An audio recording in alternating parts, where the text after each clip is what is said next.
तो हमने पिछली वीडियो में फ्रांस काफ्का की द मेटामॉर्फोसिस बुक पर चर्चा की थी और आज हम इस वीडियो में फ्रांस काफ्का का one of the greatest quote या हम कहें तो उनके विचार को डिकोड करने वाले हैं बहुत ही सरल भाषा में। तो फ्रांस काफ्का का एक कोट है, a book must be axe for the frozen sea within us. मतलब एक किताब व कुल्हाड़ी होनी चाहिए जो हमारे भीतर जमी हुई बर्फ को तोड़ दे। फ्रांस काफ्का का ये कोट साहित्य और किताबों की शक्ति के बारे में है। काफ्का इस उदाहरण के माध्यम से किताबों को केवल मनोरंजन का माध्यम नहीं बल्कि आत्मा को जागृत करने वाले औजार के रूप में देखते हैं। उनका मानना है कि सच्ची किताब वही है जो हमारे भीतर की जड़ता, ठहराव और निष्क्रियता को तोड़कर हमें नई सोच और दृष्टि प्रदान करे। अ book must be the x का अर्थ है यहाँ कुल्हाड़ी एक प्रतीक है। कुल्हाड़ी का उपयोग ठोस और मजबूत चीजों को काटने के लिए किया जाता है। काफ्का इसे एक औजार के रूप में देखते हैं जो हमारे भीतर की रुकावट और बाधाओं को दूर करता है।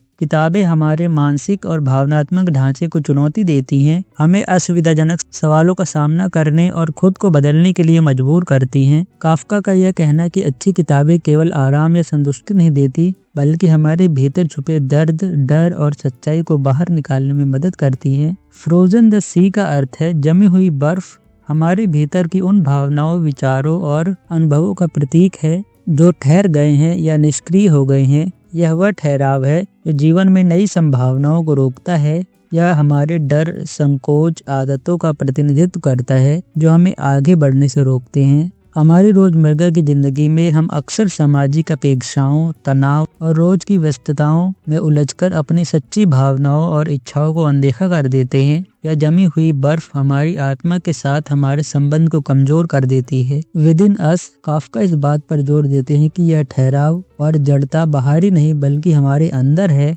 हमारी आत्मा और चेतना अक्सर समाज, संस्कृति और व्यक्तिगत अनुभवों के कारण सुस्त और निष्क्रिय हो जाती है। किताबों का काम है कि वे हमारे भीतर की गहराई में जाकर इन जड़ताओं को तोड़ें। Must break it. काफ्का कहते हैं कि एक किताब का मुख्य उद्देश्य हमें हिला देना है या आराम या मनोरंजन का साधन नहीं है। यह हमारी सोच को चुनौती देती है, हमारे दृष्टिकोण को बदलती है और हमारे भीतर छुपे डर, भ्रम और निष्क्रियता को तोड़ती है। यहाँ तोड़ने का मतलब है आत्म परिवर्तन और आत्मज्ञान। जब किताबें हमें हमारे कंफर्ट जोन से बाहर निकालती हैं तभी हम सही मायनों में सीखते हैं। किताबें हमारे भीतर छुपे हुए सत्य और नई संभावनाओं को प्रकट करती हैं। अच्छी किताबें हमें उन बंधनों से मुक्त करती हैं जो हमारे मन और आत्मा जकड़कर रखते हैं। किताबें समाज और व्यक्ति के जीवन में क्रांति लाने की ताकत रखती हैं। आज की बदलती हुई दुनिया में जहां लोग सतही चीजों में उलझे रहते हैं, यह उदाहरण हमें याद दिलाता है कि किताबें हमारी आत्मा को गहरे से झकझोरने का काम करती हैं। किताबें मानसिक स्वास्थ्य के लिए एक चिकित्सक की तरह काम करती हैं जो हमारे उलझनों को हल करती है और हमें नई सोच देती है। आज जब हम सतही जानकारी में उलझे रहते हैं, काफ्का का ये विचार गहराई से पढ़ने